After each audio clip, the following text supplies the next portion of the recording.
திருப்பத்தூர் அருகே பின்பக்கம் நோக்கி நகர்த்தப்பட்ட டிராக்டர் சக்கரத்தில் சிக்கி 1.5 வயது குழந்தை உயிரிழந்த சம்பவம் பரபரப்பை ஏற்படுத்தியுள்ளது. திருப்பத்தூர் மாவட்டம் நாட்டாம்பள்ளியை அடுத்த நயனசெருவு பகுதியைச் சேர்ந்தவர் அருள் பிரகாசம். இவருக்கும் கந்திகிளி பகுதியைச் சேர்ந்த சங்கீதா என்ற பெண்ணுக்கும் 10 ஆண்டுகளுக்கு முன்பு திருமணமானது.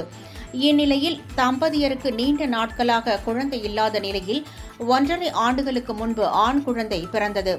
இந்நிலையில் நிலத்தை உழுவதற்காக டிராக்டரை எடுத்த அருள் பிரகாசம் குழந்தை பின்புறத்தில் இருப்பது தெரியாமல் டிராக்டரை பின்னோக்கி நகர்த்திய போது சக்கரம் குழந்தையின் தலையில் ஏறி இறங்கியது. இதில் பலத்த காயமடைந்த குழந்தையை மீட்டு அரசு மருத்துவமனைக்கு கொண்டு சென்றனர். அங்கு குழந்தையை பரிசோதித்த மருத்துவர்கள் ஏற்கனவே இறந்துவிட்டதாக தெரிவித்தனர். இதை கேட்டு பெற்றோர் மற்றும் உறவினர்கள் கதறி அழுத சம்பவம் காண்போரை கண்கலங்க வைத்தது.